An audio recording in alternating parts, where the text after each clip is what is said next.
All right, guys, welcome back to Revive School. Here we are, Lesson 16. We're covering a new book today. It's not very big, it's 3 chapters, but it's many that have a hard time finding it. Zephaniah. I mean, think about this. Just yesterday, Kevin, we covered the book of Habakkuk. Prior to that, we covered Nahum. And then, look, you go back to, you have all of these different texts from Hosea to Joel to Amos, Obadiah, Jonah, Micah. I mean, all of these, they're really short, hence why they call them minor prophets. Remember our friend from Israel, he calls them small prophets. But it's not because they're short in size. In the literature size, they are. That's really the only difference, you guys, between the major prophets like Jeremiah and Isaiah and the minor prophets. It's literally a size issue of the literature. So Kevin, if you go to the kings and the prophets, you remember this, you have Saul, David, Solomon, the kingdom split.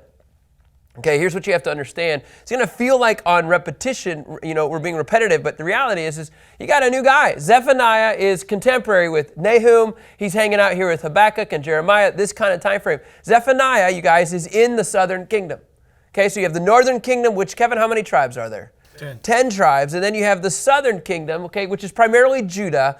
And the language is, and also Jerusalem. Jerusalem is not one of the tribes, but it's kind of like Judah and Jerusalem. Wait till we get to Zechariah when we talk about God's love for Jerusalem and all that's going to happen. And so here you have in Zephaniah, I think it's kind of pretty obvious, but usually the 12 minor prophets that we've been talking about, that we're getting into, typically just bears the name of the author. Okay, so we're going to get into this historical backdrop because many of us, I mean, myself included, we don't know. That's the one thing, you guys, that's blown me away about Revive School. Like, all of this history, it actually begins to make sense. Like, when you start talking about the Assyrians enough and the Babylonians enough and, the 722s, and then you get into the 586s, and then in between there you have, the 605s and the Karkovish. You're kind of like, wow, all of this is like getting caught into captivity, right? Getting killed, some of them, in the process. And yet, Kevin, He's going to free them.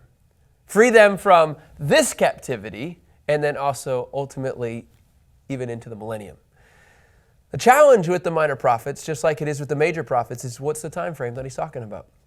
And that's kind of really what I want to go. I will tell you this, the phrase Zephaniah, his name, can you go to Zephaniah 2:3 for me? Zephaniah 2:3, it says this. It says, "Seek the Lord, all you humble of the land, who do his just commands, seek righteousness, seek humility. Perhaps you may be hidden on the day of the anger of the Lord." So Kevin, we already know like something bad is coming, right? On the day of the anger of the Lord. There's a lot of language of the day of the Lord, okay? This is what we're talking about. In other words, the time that the destruction is coming. But what's interesting is that it says perhaps you may be hidden. The name Zephaniah means the Lord hides. Little is really known about Zephaniah. In fact, 3 other Old Testament individuals share Zephaniah's name. You wonder if they met each other, if they got excited. Hey, what's up? Zeph? Oh, I go by Naya. Oh, Zephy. 3 other Zephaniahs. Zephy? Did I say that? You did. Oh, Lord. All right, so here's what's cool about Zephaniah. Okay, when you look in verse 1, Zephaniah 1:1, I really don't want you to miss one. It says, "The word of the Lord that came to Zephaniah," look at this, "son of Cushi, son of Gedaliah, son of Amariah, son of Hezekiah, in the days of Josiah, son of Ammon, king of Judah." He traces his genealogy back 4 generations, all the way to King Hezekiah, which falls into the line, Kevin. Here you have roughly 715 to 686 BC, standing alone among the prophets, as John MacArthur said, and he descended from royal blood. Zephaniah's lineage is the royal line. He is the great-great-grandson of Hezekiah. I mean, this is a pretty cool picture, and I think to me it's important to understand that he has this lineage. We'll get into that a little bit more When you look into this, the prophet himself dates his messages during the reign of Josiah, which would be 640. So Kevin, here you have this language of Josiah, 640 to 609 BC. The moral and spiritual conditions at this time were detailed in the book. Okay, in Zephaniah 1, 4 through 6. And it basically seems to place the prophecy prior to Josiah's reform. Okay, so prior to Josiah's reform, remember, Josiah brought in good things, remember? He brought in reformation. So this is prior to this, when Judah was still functioning in idolatry and wickedness. Crazy, Habakkuk is after Josiah, after the successor comes in, and Kevin, they're in the idolatry and wickedness. This is before Josiah, and guess what happens? They're in the idolatry and the wickedness. So unless you're in that little window, I mean, so that's kind of the picture.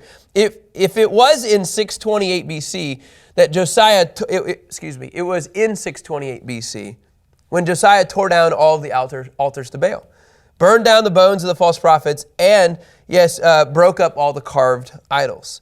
And then in 622 BC, we've already referenced this multiple times throughout the minor prophets, the book of the law was found. Right? So all this prophecies, these leaders are saying something is coming, trust God in this process, and nobody really wants to hear it. That's kind of the theme of a prophet. Major prophet or a minor prophet, it doesn't matter. It's not going to be good.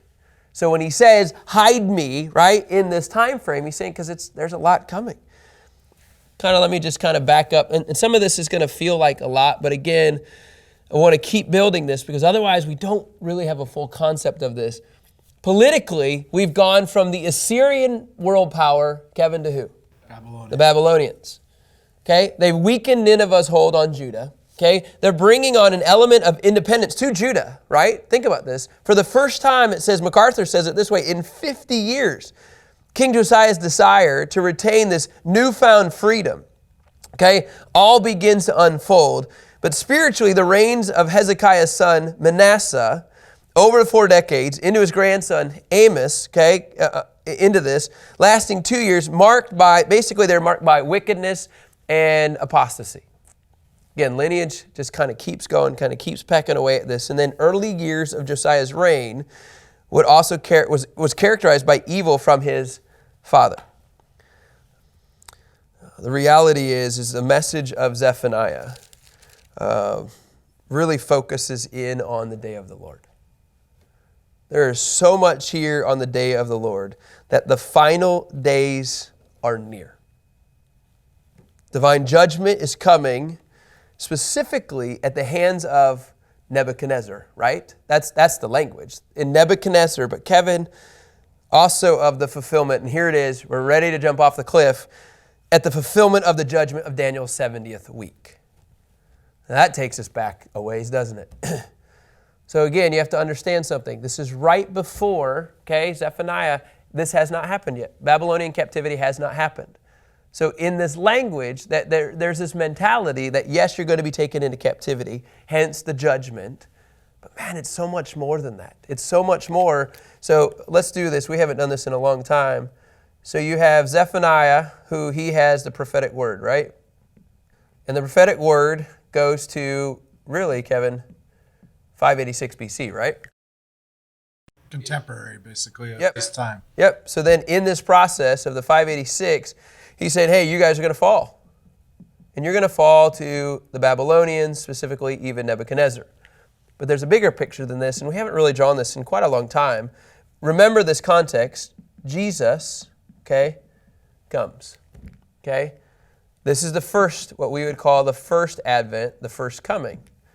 We're not talking about this time frame. The bigger picture is, now in this, you have what we would consider 7 years of tribulation. The day of the Lord, you guys, comes at the end of the 7 years.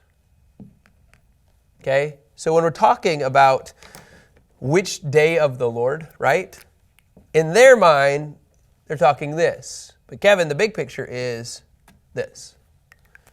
The 7 years of tribulation, just so you guys know, there's 3.5 years of peace. Then the Antichrist, there's actually a person that will be the Antichrist. He'll come in and he'll put himself in the temple.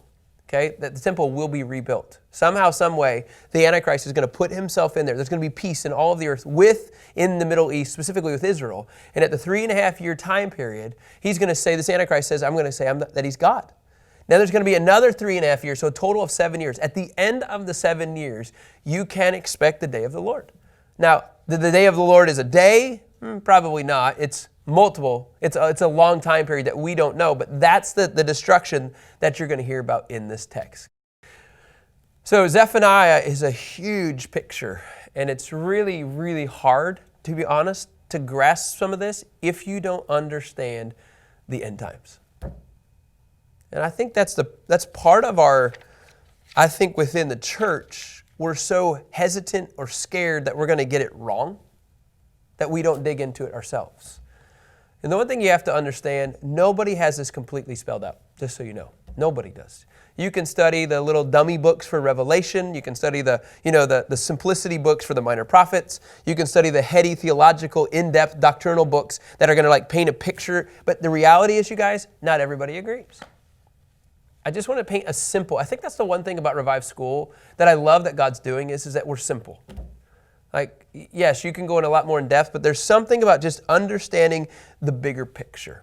Okay, so if you go to Zephaniah 1:1, you're going to begin to see really, let me just dig into 1 and then we'll begin to explain 2 and 3. The word of the Lord that came to Zephaniah, son of Cushi, remember we talked about this, the lineage, son of Gedaliah, son of Amariah, son of Hezekiah, in the days of Josiah, son of Amon, king of Judah. So he's talking about the 4th generation, and then this is who he's functioning. His ministry is in the days of that president. Does that make sense? In the days of that king, okay? And in verse 2 and 3, you're going to see this language that judgment is coming to the entire earth.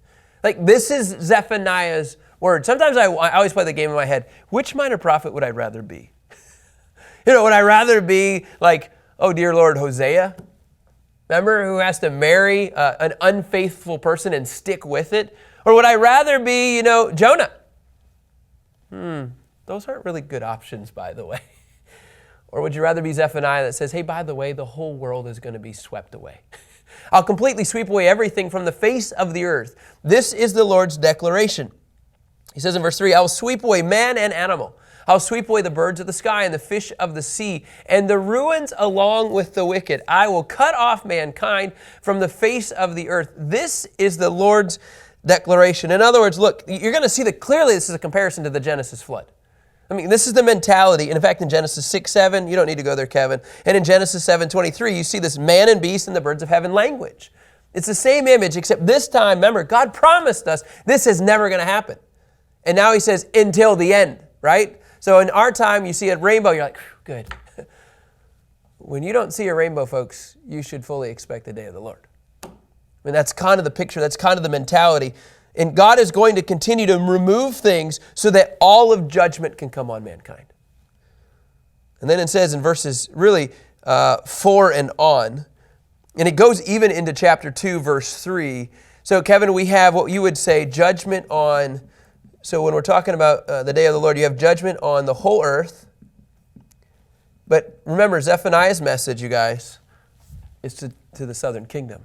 Now you're going to begin to see the language of judgment on Judah.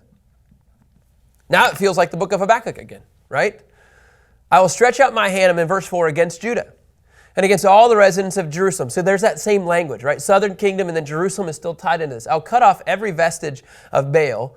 Remember the false gods from this place. The names of the pagan priests along with the priests. It says in verse 5, here's this course. Warren Wiersbe says this is now the course for the judgment.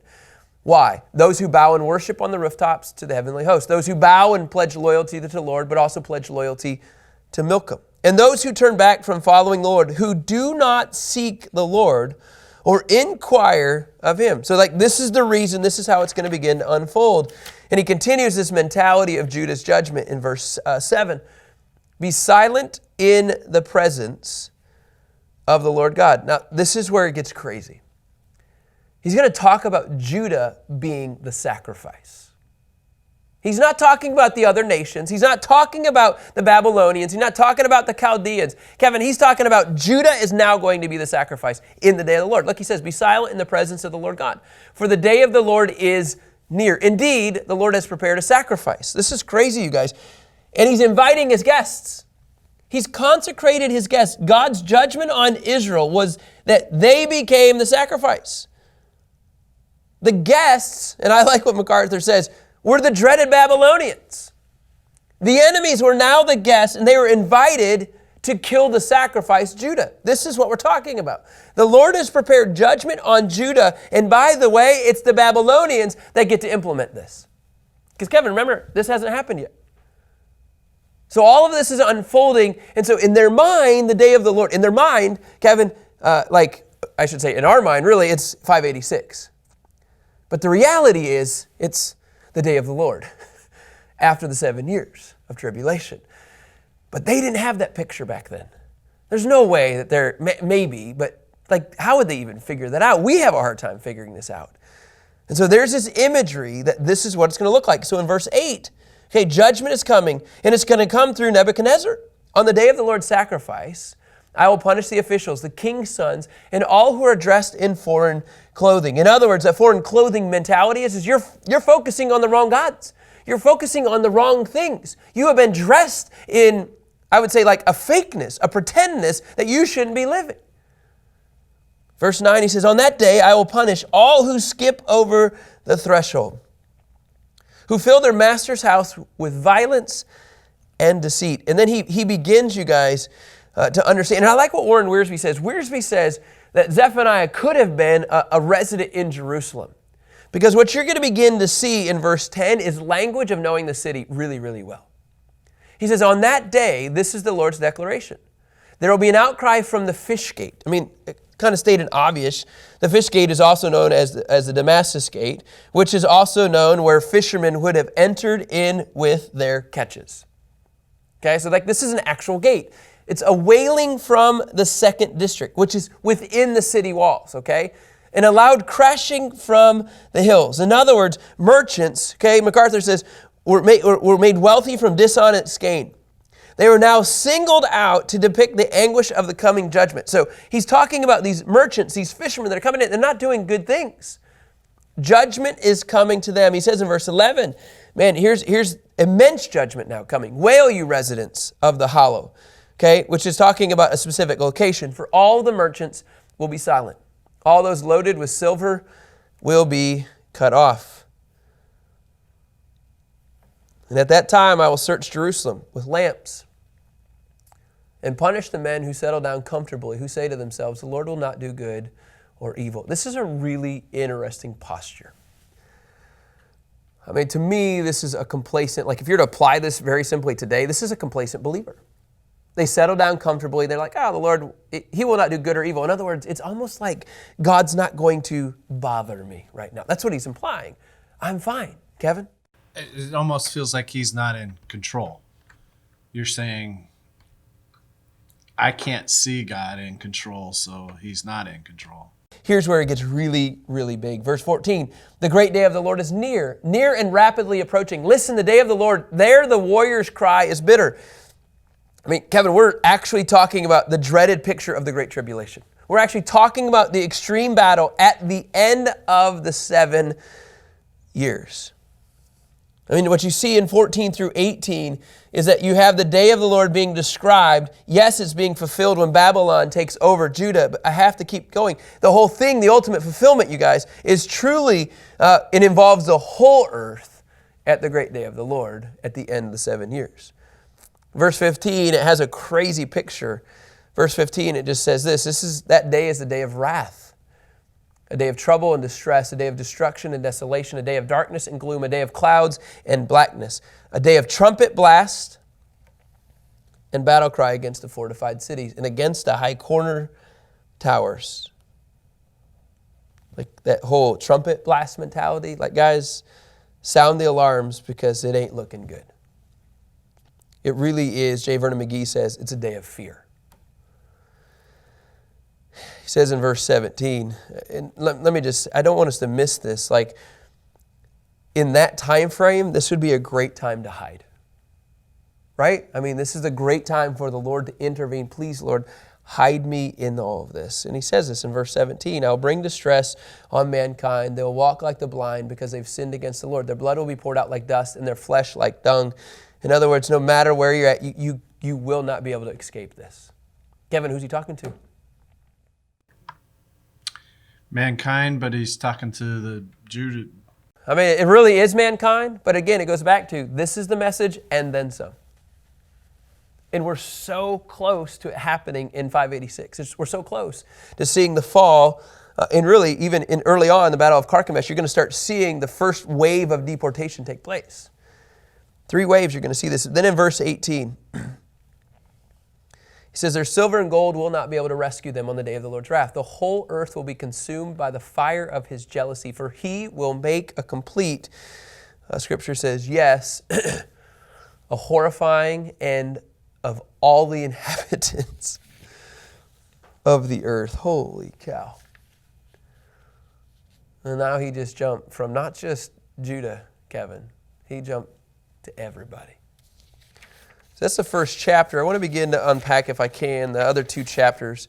In chapter 2, what you'll see in verse 1 is this. I want to just kind of do a summary. Gather together, yes, gather, O shameless nation. And so basically, I need you to plead for deliverance. Like, this is what we need to begin to see. We need deliverance to take place. In verse 2, this is the description of the Lord again, of the day of the Lord. Before the day passes away like chaff, before there comes upon you the burning anger of the Lord, before there comes upon you the day of the anger of the Lord. Verse 3, the call then becomes extended to all the inhabitants. Seek the Lord, all you humble of the land, who do his just commands. And then look what he begins to unfold. Seek righteousness. Seek humility. Perhaps you may be hidden on the day of the anger of the Lord. And Kevin, this goes back to this imagery of, the name Zephaniah, right? The Lord who hides. The Lord, what is it technically? I think it was, officially his name means the Lord hides. Maybe the Lord will hide you in the day of the Lord. Now, there's so many people that are like, we're never going to be here. I'm a pre-trib mentality. I'm going to be raptured out. That's fine. Praise the Lord. I hope all of us are that case. But what if the mid-tribbers are right?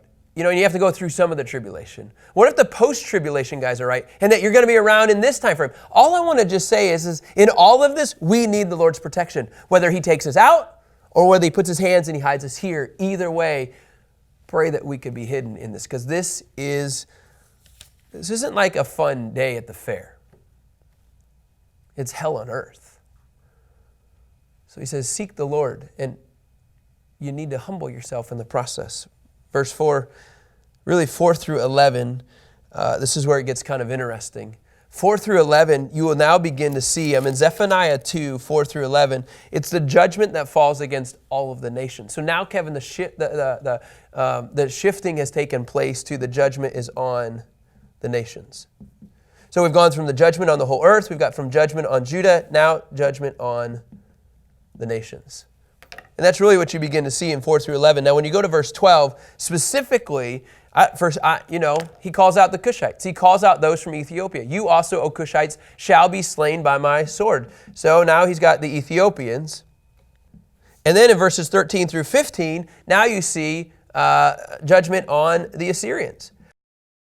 This is all going to take place on the day of the Lord. All I want to challenge us is that part of my calling in my life is to equip the saints so that they'll be ready for his return. I don't know when it is. And if that's the case, I don't want to say be ready for his return and that you're going to leave before he comes. I want us to be ready at any given time. And now in Zephaniah 3, verse 15, 1 through 5. Zephaniah 3, 1 through 5, you have now judgment, Kevin, that's coming on Jerusalem. Verses 1 through 5, woe to her who is rebellious and defiled, the oppressing city. Now he's talking about Jerusalem. She listens to no voice. She accepts no correction. She does not trust in the Lord. She does not draw near to her God. So all of these things, they feel really, really negative.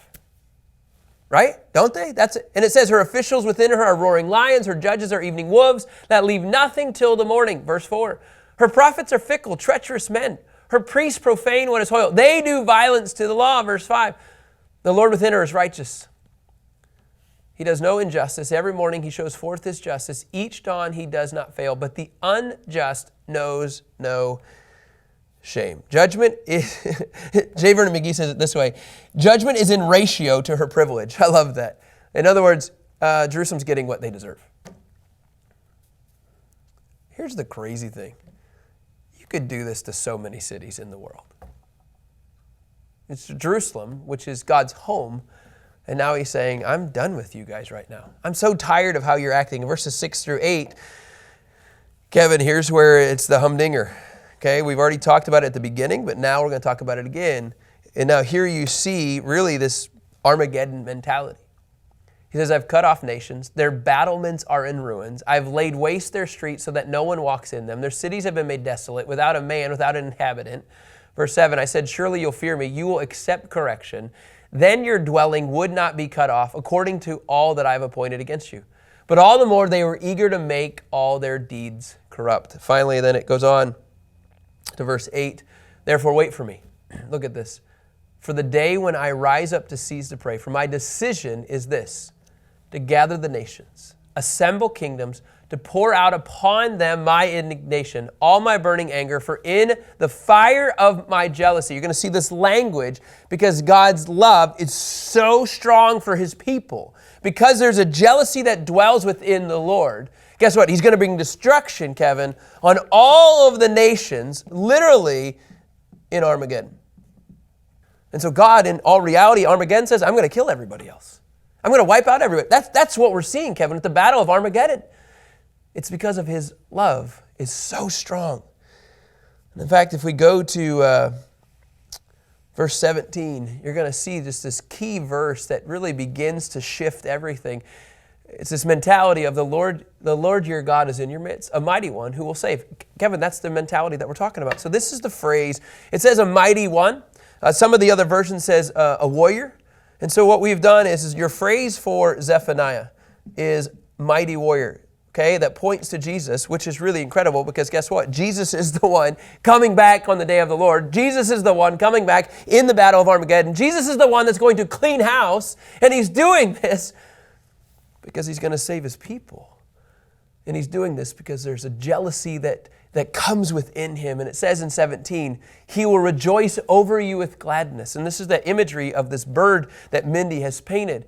It looks like this mighty warrior one, he's coming to save. Like it kind of has a little bit of an aggressive look. And yet at the same time, he will quiet you by his love. He'll exult over you with loud singing. It's this mentality of he's going to fight for us and he's going to love us. Jesus functions as a mighty warrior for us in the end. Man, if I'm a Judahite, if I'm in the bottom in the southern kingdom here and I'm thinking about, he's talking about Babylonian captivity, I'm not even remotely thinking about the Battle of Armageddon. But when we pull back and look at the bigger picture, you guys, that's really what it looks like. And then in 18, 19, and 20, it says, I'll gather those of you who mourn for the festival so that you will no longer suffer reproach. In verse 19, behold, at that time I'll deal with all of your oppressors. And I will save the lame and gather the outcast. And I'll change their shame into praise and renown in all the earth. And finally, and at that time I'll bring you in, at the time when I gather you together. For I will make you renowned and praised among all the peoples of the earth when I restore your fortunes before your eyes, says the Lord. The mighty warrior is the one that does the work. Again, it's the same mentality of Habakkuk. It doesn't look good, and yet God decides to still save and spare his people. In the context of Zephaniah, he does it through a mighty warrior. All right, guys, that concludes another minor prophet. We'll continue this study tomorrow, Kevin, as we begin to unfold Haggai.